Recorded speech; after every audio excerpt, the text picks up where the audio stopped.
You're about to answer a difficult question, and before your mouth moves, you hear it, a private rehearsal, one sentence forming in the dark. Maybe you test the wording. Maybe you delete a harsh phrase before it escapes.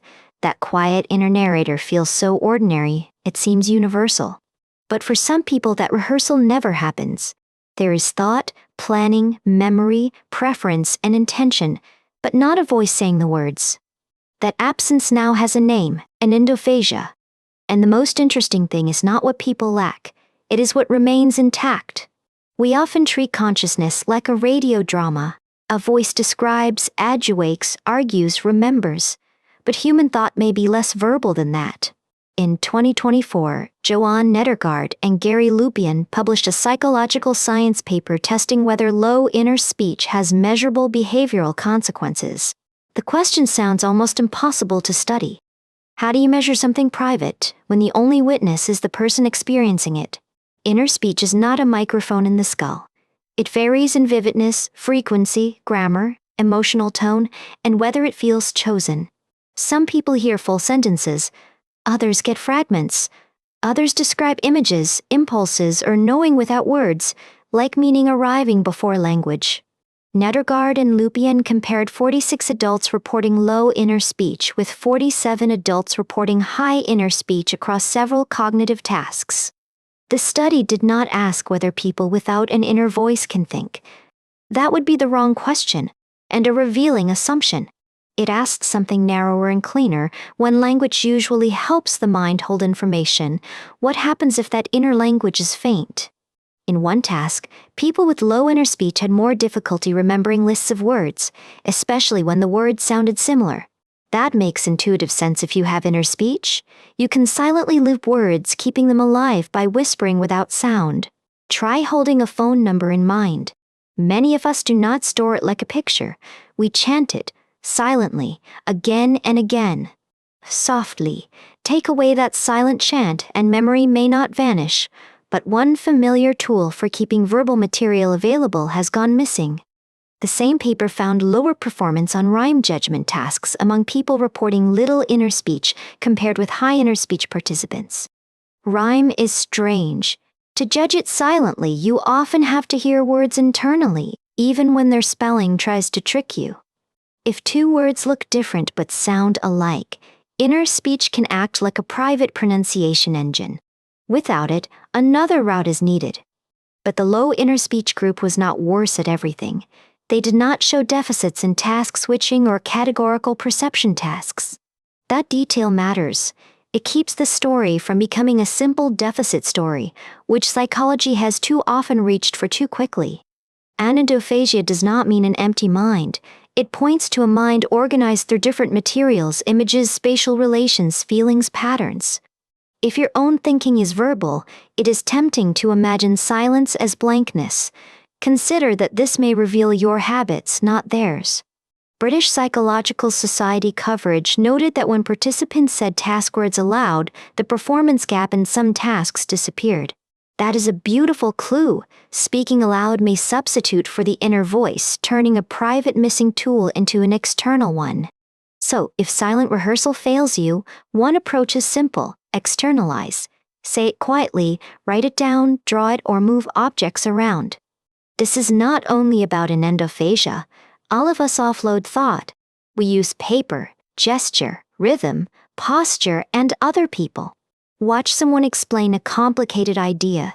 Their hands may find the shape before the sentence does. The body is thinking too. ScienceDaily's University of Copenhagen coverage reported that an estimated 5 to 10% of people may not experience a typical inner voice. That estimate should be held carefully. Inner experience is hard to count because people may use the same words for different private worlds. A beat. Even asking, do you have an inner voice, assumes people know what counts as voice, thought, image, impulse, or knowing. The researchers wrote that inner speech is commonly assumed to be universal, then tested what follows when that assumption is wrong. Psychology has been here before. Aphantasia showed researchers that some people cannot voluntarily picture images, though they navigate life effectively. The surprise was never that imagery differs. The surprise was how long people assumed their own inner format was everyone's format. You can live beside another person for years and never know whether their thoughts arrive as sentences, pictures, sensations, or silent certainty. Nedergaard, quoted in ScienceDaily, describes some people thinking in pictures and translating those pictures into words when speech is needed. That translation idea changes the timing. For verbal thinkers, language may be early. For others, language may be the final packaging. Imagine planning dinner without hearing the words grocery list. You might see the refrigerator, feel the root, remember colors, shapes, weights. If you do have a strong inner monologue, try not to treat it as the official language of intelligence. The 2024 paper found differences mainly where phonological rehearsal seemed useful, remembering verbal material and judging sound relationships between words. That specificity is the scientific story, not a silent mind struggling everywhere. A particular tool is absent, so particular tasks become harder. And when the task allows another tool, the difference can shrink. Cognition is not a single highway, it is a network of detours. This is why laboratory tasks matter. They reveal differences that daily competence can conceal, because people build workarounds without naming them. The British Psychological Society summary noted that alternative strategies may often mask the everyday consequences of having little inner speech. Slight laugh. Most of us are experts at compensating. We just call it preference, habit, style, or the way I've always done it. One practical reframe. When someone processes differently, ask what representation helps them. Spoken words may help one person, diagrams another, movement another. This matters in classrooms, meetings, therapy rooms, and relationships. We often mistake a mismatch in format for a mismatch in effort. If verbal instructions evaporate for you, consider converting them into something external, a sketch, sequence of objects, route, rhythm, or spoken recording. And if words are your anchor, notice how often you use them to regulate emotion. You name the feeling, rehearse the apology, argue internally. For someone without inner narration, emotional regulation may rely less on self-talk and more on imagery, movement, sensation, or environmental change. The published findings do not show global impairment in people with Anendophasia. They show selective differences on some verbal tasks. That distinction protects us from turning diversity into pathology. Different is not automatically deficient, but different can still be measurable. The hard part is that inner experience leaves few fingerprints. Researchers rely on reports, questionnaires, and tasks that only indirectly reveal private processes. So we should stay humble. Self-report can be fragile, but dismissing self-report would erase the very phenomenon we are trying to understand. The study used multiple behavioral tasks, including verbal memory, rhyme judgment, task switching, and categorical perception, to test consequences beyond self-description. That design is important because a private report becomes more persuasive when it predicts behavior under controlled conditions. It is one thing to say, "My mind is quiet." It is another for that quiet to appear in a rhyme decision. Quietly, the private becomes visible not through confession but through timing, error patterns, and the strange demands of a carefully chosen task. You can test your assumptions gently. Ask a friend how they remember a phrase, plan a conversation, or decide what to say next. You may find that the familiar question, "What are you saying to yourself?" does not fit every mind.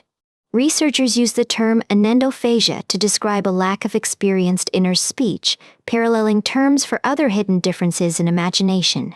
Naming matters not because labels solve the mystery, but because they let people compare experiences that were previously treated as invisible. Before a word exists, a person may only know that their inner life seems unlike the descriptions everyone else casually gives. Then comes the unsettling relief of recognition. Not everyone does this.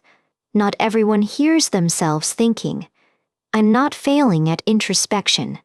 For therapy and self-reflection, this suggests caution. Some approaches emphasize thoughts as sentences, but not every person experiences cognition that way. If self-talk exercises feel oddly artificial, consider exploring nonverbal routes with a qualified professional, especially when distress or daily functioning is involved. The larger lesson is quieter than a headline. Human minds do not merely differ in opinions. They may differ in the medium of thought. One person thinks in words, another in scenes, another in pressure, orientation, mood, or a felt sense that resists translation. If this episode gives you language for your own mind, liking or subscribing helps others find the conversation and keeps this work going. The absence of a narrator does not mean the absence of a story. It may mean the story is carried by something else. Tonight, notice how you think before you speak. Do words appear first, or do you reach for them after meaning has already arrived? And when someone else seems hard to read, remember, their inner life may not be a quieter version of yours. It may be another architecture entirely, silent in the places where yours speaks, and articulate in forms you have never learned to hear.